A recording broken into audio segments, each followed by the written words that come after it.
എൻ്റെ പേര് father George Karukamalil. കൊച്ചുകുട്ടികളടക്കം ഒരു പുതിയ അനുഭവമായിട്ടാണ് അവർ ഈ ധ്യാനം കൂടി മടങ്ങുന്നത്. കാരണം യേശുവിനെ പ്രഘോഷിക്കുവാനും വിശ്വാസ ജീവിതത്തിൽ തങ്ങളുടെ ജീവിതത്തിൻ്റെ സ്ഥാനം എന്താണെന്നൊക്കെ മനസ്സിലാക്കാനും ഒരുപാട് ഈ ധ്യാനം അവരെ എല്ലാം സഹായിച്ചു. അങ്ങനെ ഞങ്ങളുടെ ഇടവകയ്ക്ക് ഒരു പുത്തൻ ഉണർവാണ് പോപ്പുലർ മിഷൻ ധ്യാനത്തിലൂടെ കൈവന്നിരിക്കുന്നത് എന്ന് ഞാൻ പ്രത്യേകം സാക്ഷ്യപ്പെടുത്തുകയാണ്. തുടർന്ന് ഈ വിശ്വാസ അനുഭവത്തിൽ ജീവിക്കാനായിട്ട് ഇത് ഓരോ വിശ്വാസ അംഗത്തിനും, ഇടവകയിൽപ്പെട്ട ഓരോ ഇടവക അംഗത്തിനും അത് സഹായകമായി തീരും എന്ന് ഞാൻ വിശ്വസിക്കുകയും അതനുസരിച്ച് കൂടുതൽ ദൈവത്തിലുള്ള ആശ്രയബോധത്തോടെ മുന്നോട്ട് നീങ്ങാനായിട്ട് ഞങ്ങൾ ആഗ്രഹിക്കുകയും ചെയ്യുന്നു. പോപ്പുലർ മിഷൻ ധ്യാനം ഭംഗിയായി നടത്തിത്തന്ന ജോജോ അച്ഛൻ എന്ന ടീം അംഗങ്ങൾക്ക് ഞങ്ങളുടെ ഇടവകയുടെ പേരിലുള്ള പ്രത്യേക നന്ദിയും അഭിനന്ദനങ്ങളുമൊക്കെ അറിയിക്കുകയാണ് ഈ അവസരത്തിൽ. എല്ലാത്തിനും നന്ദി.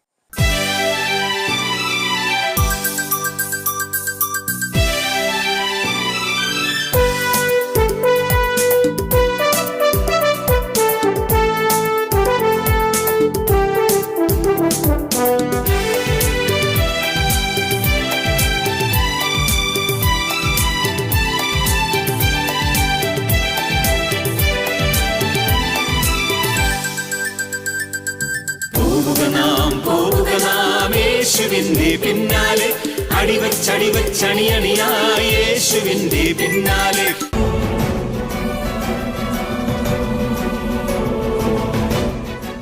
മാർപ്പാപ്പ തൻ്റെ ഈ അപ്പസ്തോലിക പ്രബോധനത്തിൽ ഹെബ്രയർക്കുള്ള ലേഖനം 6-ാം അധ്യായം 13 മുതലുള്ള തിരുവചനങ്ങൾ കോട്ട് ചെയ്യുന്നുണ്ട്.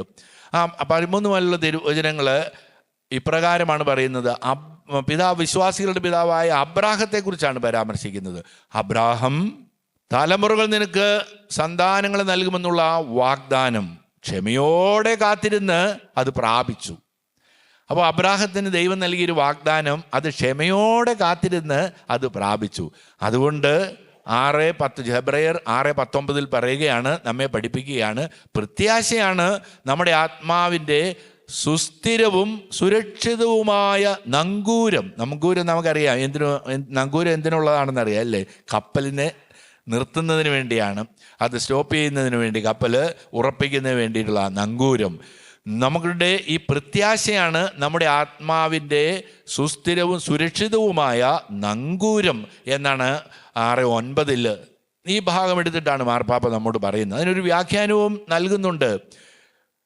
ഉൽപ്പത്തി പുസ്തകം 15-ാം അധ്യായത്തിൽ അബ്രാഹം ജോലിയെല്ലാം കഴിഞ്ഞിട്ട് രാവിലെ നല്ല സൂര്യനാണ്, നല്ല വേനൽക്കാലം, ജോലിയെല്ലാം കഴിഞ്ഞ് കൂടാരത്തിൽ ഇത്തിരി വിശ്രമിക്കുമ്പോൾ ഒരു ദർശനം കിട്ടുകയാണ്. ആ ദർശനം ഇപ്രകാരമായിരുന്നു. ദൈവം അബ്രാഹത്തിൻ്റെ അടുത്തേക്ക് വന്നിട്ട് പറയുക, ആകാശത്തിലെ നിനക്ക് ഞാൻ വലിയ അനുഗ്രഹങ്ങൾ നൽകും, ആകാശത്തിലെ നക്ഷത്രങ്ങളെ പോലെ മണൽത്തിരി പോലെ സന്താനങ്ങൾ നൽകും. അബ്രാഹാം അപ്പോൾ തിരികെ ചോദിക്കുന്നുണ്ട്, കുറച്ചു കാലമായല്ലോ നീ ഇങ്ങനെ നൽകും എന്ന് പറഞ്ഞിട്ട്, എനിക്ക് വയസ്സ് എത്രയായെന്നാണ് വിചാരിക്കുന്നത്? 100. എൻ്റെ ഭാര്യയ്ക്കും അത്ര തന്നെ, അവളുടെ ഉദരം വന്ധ്യമായിപ്പോയി. എൻ്റെ സ്വത്തെല്ലാം ഞാൻ ഡമാസ്കസുകാരൻ ഏലിയാസറിന് എഴുതി വെച്ചു. ഇനിയും നീ പറയുകയാണ് ഇനിയും നിനക്ക് അനുഗ്രഹങ്ങൾ കിട്ടുമെന്ന്. കണ്ടോ, പ്രത്യാശ നഷ്ടപ്പെട്ട ഒരു അബ്രാഹത്തെ നമുക്ക് അവിടെ കാണാൻ പറ്റും. നമ്മളങ്ങനെയല്ലേ ചില സമയത്ത് എല്ലാം തീർന്നു എന്ന് വിചാരിക്കുക, പ്രത്യാശ നഷ്ട. അബ്രാഹം ദൈവത്തോട് പറയുകയാണ്, ആ ദർശനത്തിലുള്ള നിമിഷങ്ങളിൽ പറയുകയാണ്, എനിക്കിനി ഒന്നും ഞാൻ പ്രതീക്ഷിക്കുന്നില്ല, എനിക്ക് ഇത്രയും വയസ്സായി, അഡ്വാൻസ്ഡ് ഇൻ ഏജ് എന്ന് അല്ലേ, ഞാൻ ഇത്രയും വയസ്സായി, എൻ്റെ എലിയാസറിന് വേണ്ടി ഞാൻ എല്ലാം എഴുതി വെച്ച് കഴിഞ്ഞു. അപ്പോൾ അബ്രാഹത്തോട് ദൈവം പറഞ്ഞു പുറത്തോട്ടിറങ്ങാൻ പറഞ്ഞു. പുറത്തോട്ടിറങ്ങിയതിന് ശേഷം ആകാശത്തിലേക്ക് നോക്കാൻ പറയുക. അപ്പോൾ സമയം എത്രയായിരുന്നു? മധ്യാഹ്നം, നല്ല ഉച്ച സമയമാണ്. ഉച്ച സമയത്ത് ആകാശത്തിലേക്ക് നോക്കിയാൽ എന്ത് കാണുന്നതിന്? ഒരു നക്ഷത്രത്തെ പോലും കാണാൻ പറ്റില്ല, നോക്കാൻ തന്നെ സാധിക്കില്ല.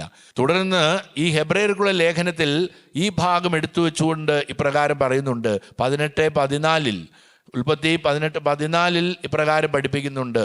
ദൈവം അബ്രാഹത്തിനോട് ചോദിക്കുകയാണ്, ദൈവത്തിന് കഴിയാത്തതായി എന്തെങ്കിലും ഉണ്ടോ? ദൈവം അബ്രാഹത്തിനോട് ചോദിക്കുക, ദൈവത്തിന് കഴിയാത്തതായി എന്തെങ്കിലും ഉണ്ടോ? അബ്രാഹം വിശ്വസിച്ചു, പ്രത്യാശയോടുകൂടി ക്ഷമയോടെ കാത്തിരുന്ന് അനുഗ്രഹം പ്രാപിച്ചു. അതുകൊണ്ട് ഈ പ്രത്യാശയാണ് നമ്മുടെ ആത്മാവിൻ്റെ സുസ്ഥിരവും സുരക്ഷിതവുമായ നങ്കൂരം. നട്ടുച്ച സമയത്ത് ഒരു സൂര്യനെ പോലും ഒരു നക്ഷത്രത്തെ പോലും കാണാതെ ആയിരക്കണക്കിന് നക്ഷത്രങ്ങൾ പോലെ സന്താനങ്ങൾ തരുമെന്ന് വാഗ്ദാനം അപ്പാടെ വിശ്വസിച്ചുകൊണ്ട് ക്ഷമയോടെ കാത്തിരുന്ന അബ്രാഹാം അത് പ്രാപിച്ചെങ്കിൽ, പ്രിയപ്പെട്ടവരെ, പ്രത്യാശയോടുകൂടെ നമുക്കായിരുന്നാൽ നമുക്കതിന് പ്രാപിക്കുവാൻ സാധിക്കും. ദൈവത്തിൻ്റെ അനുഗ്രഹവും കൃപയും നമുക്ക് പൂർണ്ണമായിട്ട് ലഭിക്കും. അതാണ് നമുക്ക് എപ്പോഴും ഉണ്ടാകുന്നത്. നമുക്ക് പലപ്പോഴും പ്രത്യാശ നഷ്ടപ്പെട്ട് ക്ഷമ നഷ്ടപ്പെട്ടവരാകും. പക്ഷേ ദൈവം നമ്മുടെ കൂടെയുണ്ടെന്ന് ഉറച്ചു വിശ്വസിക്കുകയും ശക്തമായിട്ട് നമ്മുടെ പ്രത്യാശയിൽ മുന്നോട്ട് പോകാൻ പരിശ്രമിക്കുകയും ചെയ്യണം. പരിശുദ്ധ അമ്മയുടെ സ്വർഗത്തിൽ അവൾ രാജ്ഞിയായിട്ട് നമ്മെ എന്നും സ്നേഹിക്കുക. രാജ്ഞിയായതുകൊണ്ട് ആ വലിയ ഒരു ദിവസമാണല്ലോ അവൾ സ്വർഗത്തിൽ അവിടുത്തെ രാജ്ഞിയായിട്ട് മുടി ചൂടിക്കപ്പെട്ട ആ വലിയ ഒരു സംഭവമാണ് നമ്മൾ ഓർക്കുകയും പ്രാർത്ഥിക്കുകയും ചെയ്യുന്നത്. നമ്മൾ സ്വർഗത്തിൽ രാജ്ഞിയായതുകൊണ്ട് രാജാവായ ഈശോയോട് എന്തു പറഞ്ഞാലും ആ രാജാവ് നമുക്കായിട്ട് വാങ്ങിത്തരാതിരിക്കുകയില്ലല്ലോ. അതുകൊണ്ടാണ് ഈ സ്വർഗാരോപണ തിരുനാൾ നാം പ്രത്യേകമായിട്ട് ഓർക്കുന്നത്. നമുക്ക് അമ്മയുണ്ടല്ലോ, നമ്മുടെ അമ്മ നമ്മുടെ കൂടെ ഉണ്ടല്ലോ. ആ അമ്മ നമ്മുടെ കൂടെ ഉള്ളത് കൊണ്ട് നമുക്ക് പ്രത്യേകമായിട്ട് അമ്മയോട് പ്രാർത്ഥിക്കാൻ സാധിക്കും. നമുക്ക് പരിശുദ്ധ അമ്മയെക്കുറിച്ച് ഭംഗിയായിട്ട് പഠിപ്പിച്ചിട്ടുള്ള വലിയൊരു വിശുദ്ധനാണ് ലൂയി മരിയ ദി മോൺഫോർട്ട്. വലിയൊരു വിശുദ്ധനാണ്. ആ വിശുദ്ധൻ അമ്മയെക്കുറിച്ച് പുസ്തകങ്ങളൊക്കെ ഉണ്ട്. വിമല ഹൃദയത്തെക്കുറിച്ച് പഠിപ്പിക്കുന്നത് വിമല ഹൃദയത്തിൻ്റെ തിരുനാളിന് 33 ദിവസത്തെ പ്രാർത്ഥനകളൊക്കെ വിശുദ്ധനാണ് നമ്മെ പഠിപ്പിച്ച് ഒരുങ്ങാനൊക്കെ പഠിപ്പിച്ചിട്ടുള്ളത്. വിശുദ്ധൻ പറഞ്ഞ ഒരു സംഭവമുണ്ട്. അത് എന്നെ വളരെ ആകർഷിച്ചിട്ടുണ്ട്. അമ്മ നമുക്ക് വഴിവിട്ടും അമ്മ നമ്മെ സഹായിക്കും. നമ്മൾ പാപികളായിരിക്കും, ഭയപ്പെടേണ്ട ആവശ്യമില്ല, പ്രത്യാശ ഉണ്ടായിരിക്കുക. നമുക്ക് ഏത് നിമിഷത്തിലും അമ്മയെ ആശ്രയിച്ചാൽ മതി, അമ്മ നമ്മെ സഹായിക്കുമെന്നതിന് പഴയ നിയമത്തിലെ ഒരു സംഭവം എടുത്താണ് അദ്ദേഹം വ്യാഖ്യാനിച്ച് നമ്മൾ നൽകുന്നത്. പഴയ നിയമത്തിൽ അബ്രാഹത്തിൻ്റെ മകനാണ്, നമുക്കറിയാം അബ്രാഹത്തിൻ്റെ മകൻ ഇസഹാക്കിന് ഭാര്യയുടെ പേര് നിങ്ങൾക്കറിയാമോ? നിങ്ങൾക്ക് അറിഞ്ഞുകൂടായിരിക്കും, കുട്ടികൾക്ക് അറിഞ്ഞുകൂടായിരിക്കും. ബൈബിള് അല്ലേ, റബേക്കയാണ് ഈ ഇസഹാക്കിൻ്റെ ഭാര്യയുടെ പേര് റബേക്ക. റബേക്ക അവർക്ക് എത്ര മക്കളുണ്ടായി നിങ്ങൾക്കറിയാമോ? 2 മക്കൾ. അത് നിങ്ങൾക്കറിയാം. ആരൊക്കെയാണ് 2 മക്കള്? ഏസാവും യാക്കോബും. 2 മക്കളാണ് അവർക്കുണ്ടായത്. ഇനി റബേക്ക എന്ന് പറയുമ്പോൾ എപ്പോഴും പരിശുദ്ധ അമ്മയെ ഓർക്കണം കേട്ടോ. റബേക്ക എന്ന് ഞാൻ എപ്പോൾ പറഞ്ഞാലും പരിശുദ്ധ അമ്മയുടെ മുഖം അവിടെ തെളിഞ്ഞു വരണം. അതായത് വഴിവിട്ട് എങ്ങനെ സഹായിക്കും, അത് വിശുദ്ധൻ പഠിപ്പിക്കുകയാണ്. ആത്മാവാണല്ലോ ആ വലിയ വിശുദ്ധനിലൂടെ നമ്മെ പഠിപ്പിക്കുന്നത്. അതുകൊണ്ട് നമുക്ക് 2 മക്കള്, ഏസാവും യാക്കോബും. മൂത്ത പുത്രൻ ഏസാവിനെ കൂടുതൽ ഇഷ്ടപ്പെട്ടത് ആരാണ്? അമ്മയാണോ അപ്പനാണോ? ഇസഹാക്കിനായിരുന്നോ റബേക്കയ്ക്കായിരുന്നോ ഏസാവിനെ ഇഷ്ടം? ഇസഹാക്കിനായിരുന്നു. കാരണം എന്താണെന്ന് ചോദിച്ചാൽ, കൃഷി ചെയ്യുന്നതിനെല്ലാം പുറത്തേക്ക് പോകുമ്പോൾ കൂടെ ഒരാളും കൂടെ ഉണ്ടാവും. അതാരാണ്? ഏസാവ്. നായാട്ടിന് പോകുമ്പോഴും ഉണ്ട്. അങ്ങനെ അപ്പൻ്റെ നിഴലായിട്ട് ഏസാവ് അങ്ങനെ നടന്നു. എന്നാൽ നമ്മുടെ യാക്കോബാകട്ടെ ആരുടെ നിഴലായിരുന്നു? അമ്മയുടെ നിഴലായിരുന്നു. റബേക്കയുടെ നിഴല് അമ്മയുടെ നിഴലായി അടുക്കളയിലായിരുന്നു. നമുക്കത് സന്തോഷം. അമ്മയുടെ അടുത്ത് അങ്ങനെ ആ നിഴലായിട്ട് നടക്കുമ്പോൾ വളരെ സന്തോഷമല്ലേ? നമുക്ക് നല്ല ഭക്ഷണം കിട്ടും, സ്നേഹം കിട്ടും, ഇടയ്ക്ക് അടിയും കിട്ടും, അല്ലേ? എന്നാലും നമുക്ക് അമ്മയുടെ സ്നേഹമല്ലേ നമുക്ക്.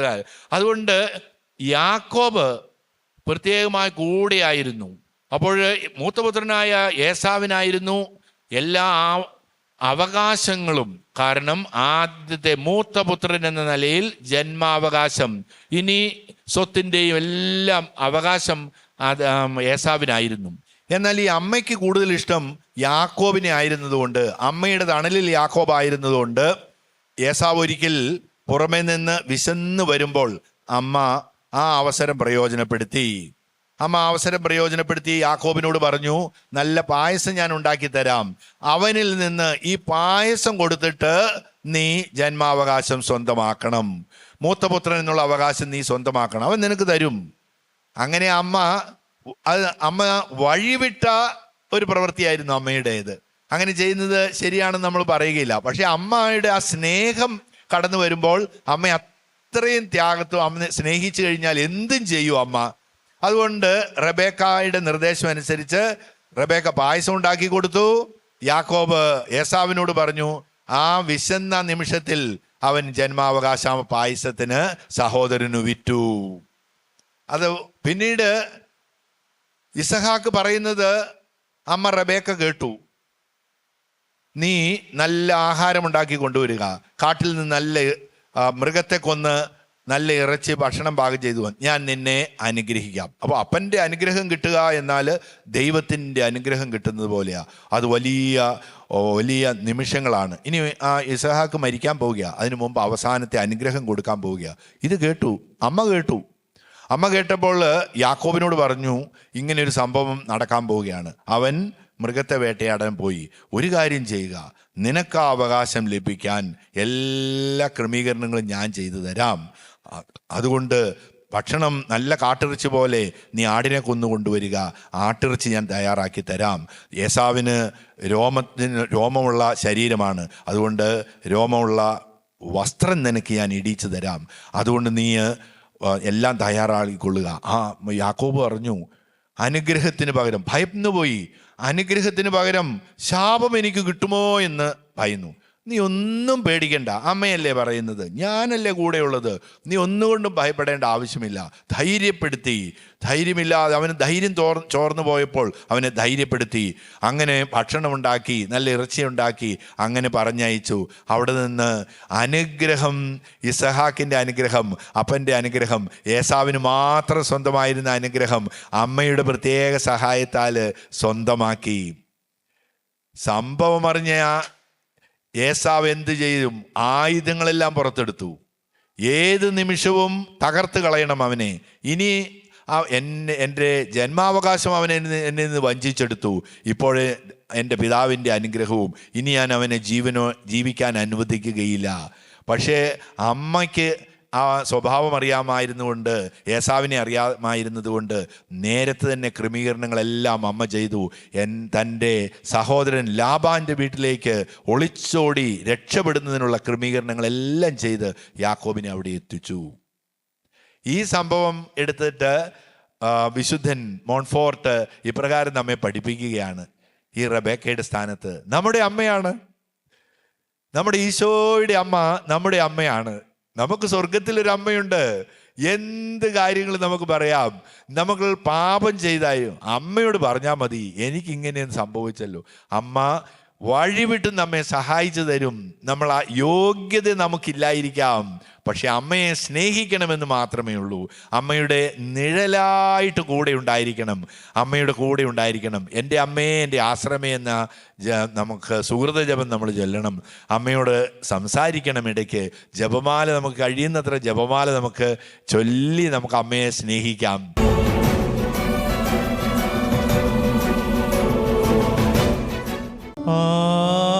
ആരാധന ആരാധന ആരാധന ആത്മാവിൽ ആരാധന. സ്വയം നോക്കിക്കൊണ്ട് ആരാധന, കരങ്ങൾ കൂപ്പി ശിരസ്സ് നമിച്ച് ആരാധന ആരാധന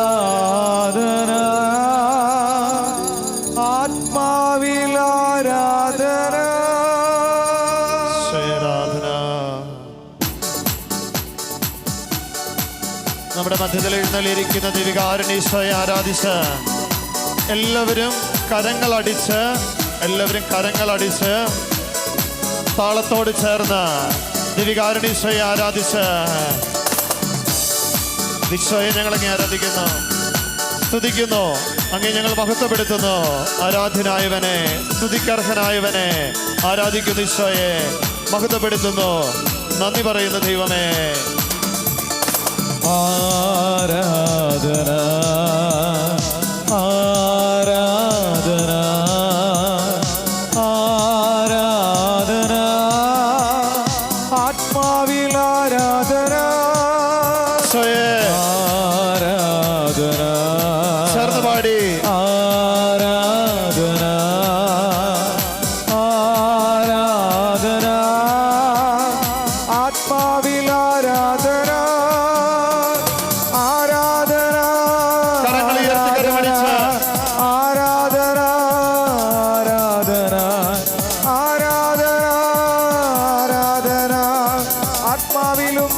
സകലത്തിലും ആരാധന.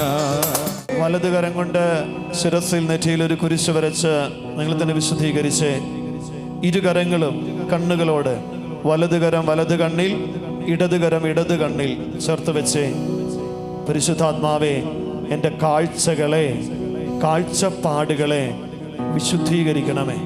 പരിശുദ്ധാത്മാവേ പലപ്പോഴും ഞാൻ കാണുന്നത് ശരിയല്ല. ഒരു അന്ധയാചകൻ ഈശോയുടെ സന്നിധിയിൽ കടന്നു വന്നു, ഈശോയെ എനിക്ക് കാഴ്ച വേണം. ഈശോ അവൻ്റെ കണ്ണുകളെ സ്പർശിച്ചു. അവനോട് ചോദിച്ചു, മോനെ നീ എന്ത് കാണുന്നു?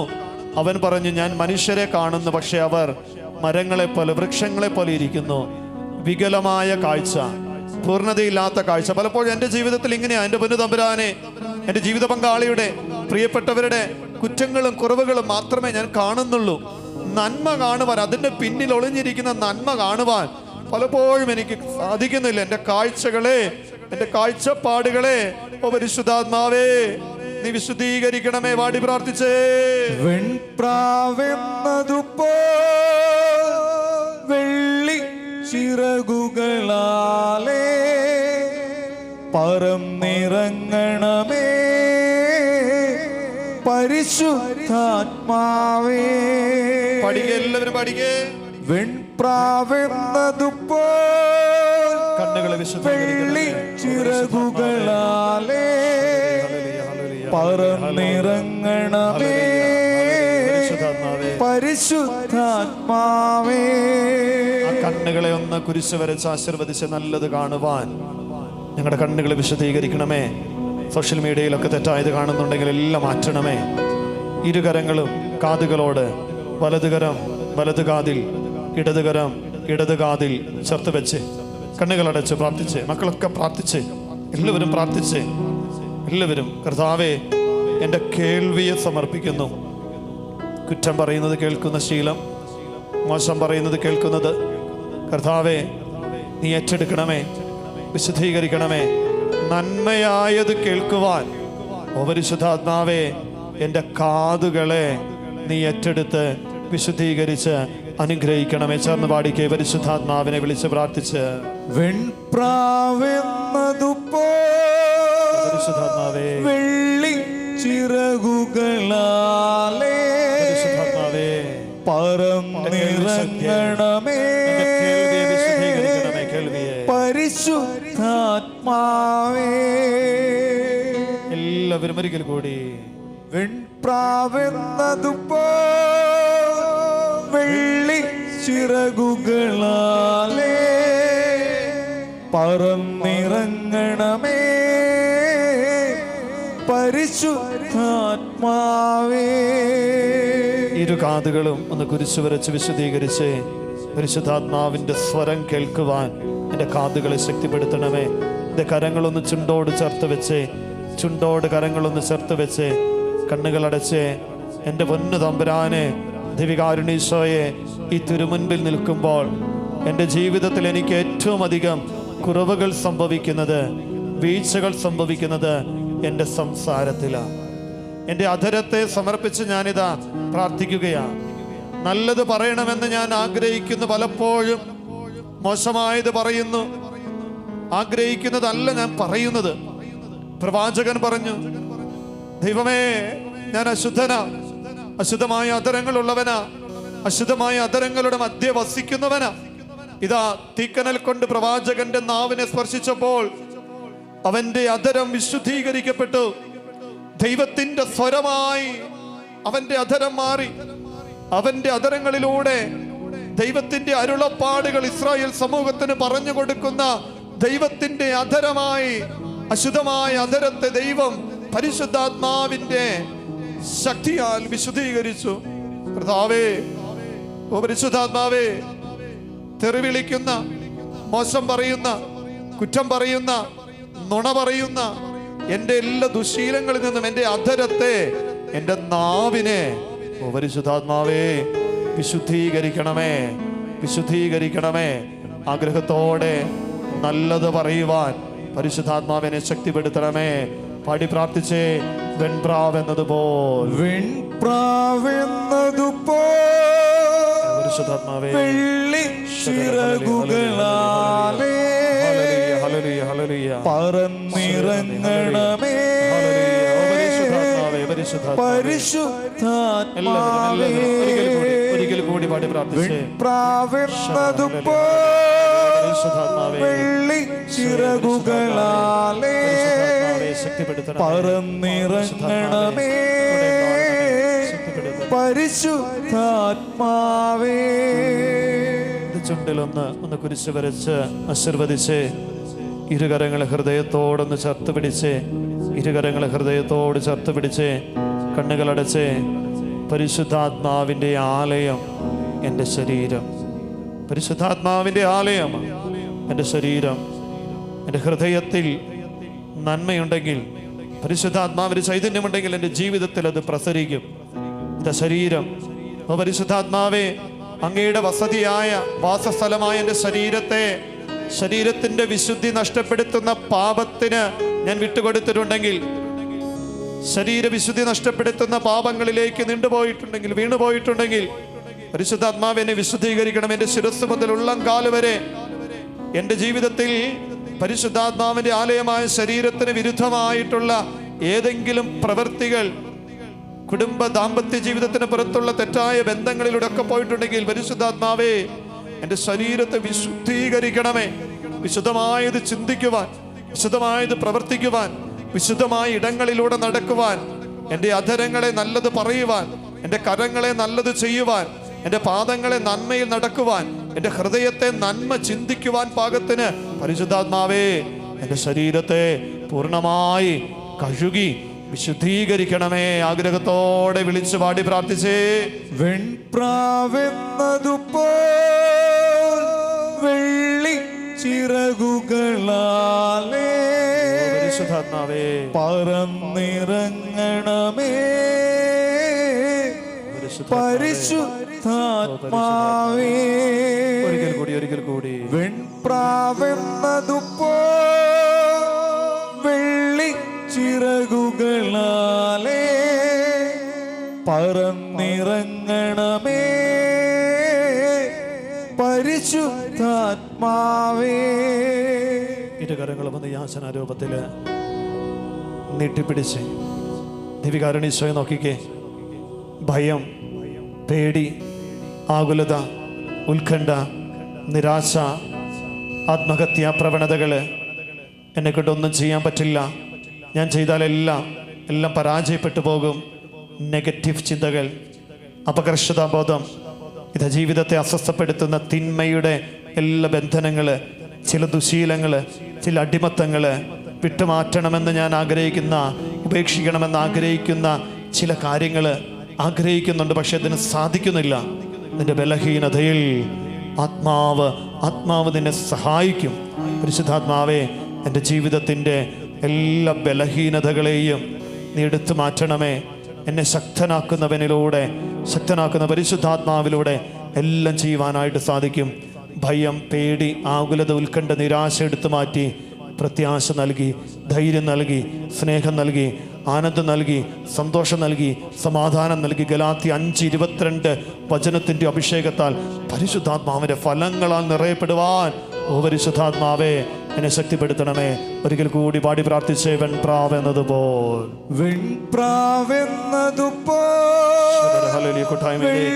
പരിശുദ്ധാത്മാവിന്റെ വലിയ ആവാസം ഉണ്ടാകട്ടെ. പരിശുദ്ധാത്മാവിന്റെ വലിയ ഇടപെടലുണ്ടാകട്ടെ.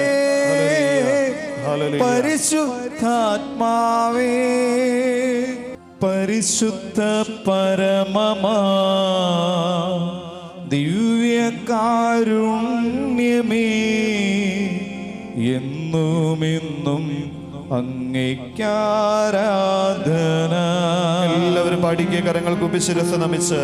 പരിശുദ്ധ പരമമാ ദിവ്യകാരുണ്യമേ എന്നുമെന്നും അങ്ങേക്കാരാധന. ഒരിക്കൽ കൂടി. പരിശുദ്ധ പരമമാ ദിവ്യകാരുണ്യമേ എന്നുമെന്നും അങ്ങേക്കാരാധന.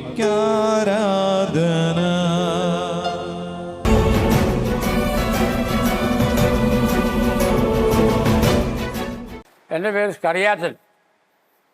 മൂറനാനിക്കൽ പോസ്റ്റ് മീൻമുട്ടി. 1959 ഏപ്രിലാണ് ഞങ്ങൾ തിരുവിതാംകൂറിൽ നിന്ന് മലബാറിൽ വരുന്നത്. ഏലിക്കുട്ടി എന്ന് വിളിക്കും, വീട്ടിൽ വിളിക്കുന്ന കുട്ടിയമ്മ എന്നാണ് വിളിക്കുക. ഏലിക്കുട്ടി എന്നാണ് റെക്കാർഡിക്കായ പേര്. തിരുവിതാംകൂറിൽ ചങ്ങനാശ്ശേരിക്കടുത്ത് നെടുങ്കുന്നം എന്ന സ്ഥലത്താണ് ഇവർ താമസിച്ചുകൊണ്ടിരുന്നത്. ഞങ്ങൾ പാലായിക്ക് അടുത്ത് കൊടകസല എന്ന് പറയും, അവിടെയായിരുന്നു നമ്മുടെ ജന്മസ്ഥലം. ഇവിടെ കൃഷിയായിരുന്നു. അന്നും അതെ ഇന്നും അതെ, മെയിനായിട്ട് കൃഷിയാണ്. പക്ഷേ ഞങ്ങളുടെ മക്കളാരും കാർഷിക മേഖലയിൽ ഇല്ലയെന്ന് മാത്രം. മക്കളെ 6 പേര്, 3 ആണും 3 പെണ്ണും. റബ്ബറും തെങ്ങുമാണ് മെയിനായിട്ട്. പിന്നെ കപ്പയിടും. അന്നത്തെ ജീവിതമാർഗ്ഗം അതേ ഉള്ളൂ. മെയിനായിട്ട് കപ്പ കൃഷി, തെരുവ കൃഷിയൊക്കെയാണ് അന്നത്തെ ജീവിതമാർഗ്ഗം. ഈ സ്കൂളിൻ്റെ അവിടെ ഒരു ഷെഡുണ്ടായിരുന്നു. ആ ഷെഡിൽ വെച്ചായിരുന്നു ഞങ്ങളുടെ വിവാഹം. 68 സമയത്താണ് ഇവിടെ ആദ്യമേ ഒരു പള്ളി ഇവിടെ പണിയുന്നത്.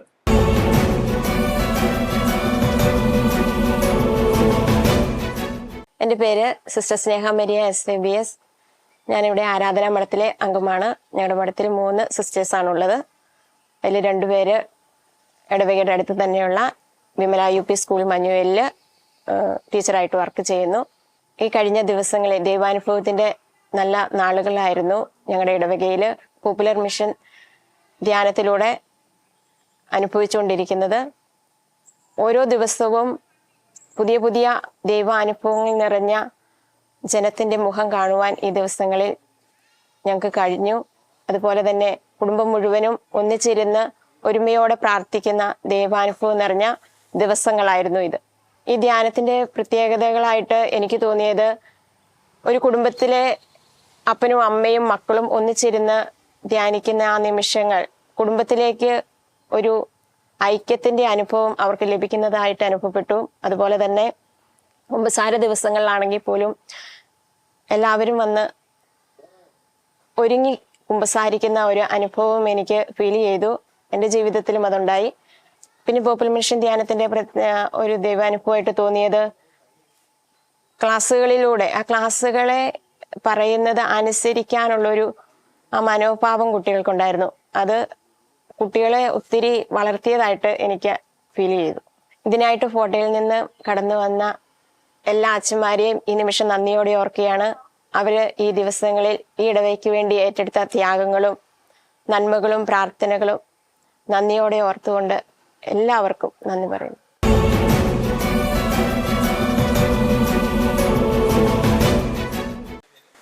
ഈശ്വരഹായിക്ക് സ്തുതിയായിരിക്കട്ടെ. എൻ്റെ പേര് അലോന എൽസൺ തോമസ്. ഞാൻ ഡിഗ്രി ഫൈനൽ ഇയർ സ്റ്റുഡൻ്റ് ആണ്. അപ്പം ഒരാഴ്ചയായിട്ട് നമ്മുടെ ഇടവകയിൽ പോപ്പുലർ മിഷന്റെ ധ്യാനം നടന്നുകൊണ്ടിരിക്കുകയായിരുന്നു. വളരെ നല്ലൊരു അനുഭവം തന്നെയായിരുന്നു ധ്യാനം എന്ന് പറയുന്നത്. ആക്ച്വലി ആദ്യം ഈ ധ്യാനത്തിന് പങ്കെടുക്കണ്ട എന്നൊരു തോട്ടുള്ള ഒരു വ്യക്തിയായിരുന്നു. പക്ഷെ ഇന്ന് ഈ ഫൈനൽ ഡേ ഇവിടെ നിൽക്കുമ്പം ഈ ധ്യാനത്തിന് പങ്കെടുത്തില്ല എങ്കിൽ അത് വലിയൊരു നഷ്ടമായിരിക്കും എന്നാണ് എനിക്ക് പറയാൻ തോന്നുന്നത്. പിന്നെ ധ്യാനത്തിലെ ഓരോ ഘട്ടവും വളരെ സ്ട്രൈക്കിങ് തന്നെയായിരുന്നു. ഓരോ അച്ഛന്മാരെടുത്ത ക്ലാസ് ആണെങ്കിലും വളരെ നല്ലതായിരുന്നു. അപ്പൊ എന്നെ സംബന്ധിച്ചിടത്തോളം യൂത്തിനെ ഒരു പ്രതിനിധിച്ച് പറയുമ്പോൾ നമുക്ക് ഏറ്റവും കൂടുതൽ ആവശ്യമുള്ളത് കുമ്പസാരത്തിന്റെ ഒരു ക്ലാസ് ആയിരുന്നു. അത് വളരെ നല്ല രീതിയിൽ എങ്ങനെ കുമ്പസാരിച്ചില്ലെങ്കിൽ കുമ്പസാരിക്കണം ഒരു പോയിന്റിൽ എത്തിക്കുന്ന രീതിയിൽ നമ്മൾക്ക് അവർ ആ ക്ലാസ് എടുത്തു. ആ രീതിയിൽ നല്ലൊരു കുമ്പസാരം നടത്താൻ എല്ലാവർക്കും സാധിച്ചിട്ടുണ്ടാവും ഞാൻ വിശ്വസിക്കുന്നു. അപ്പം നമുക്ക് നല്ലൊരു അനുഭവം, ഒരാഴ്ച നല്ലൊരു അനുഭവത്തിലൂടെ പോയ ഈ ധ്യാനം നയിച്ച എല്ലാ വൈദികർക്കും ഒത്തിരി നന്ദി. നല്ലൊരു അനുഭവം സമ്മാനിച്ചതിന് എല്ലാ വൈദികർക്കും ഒത്തിരി നന്ദി.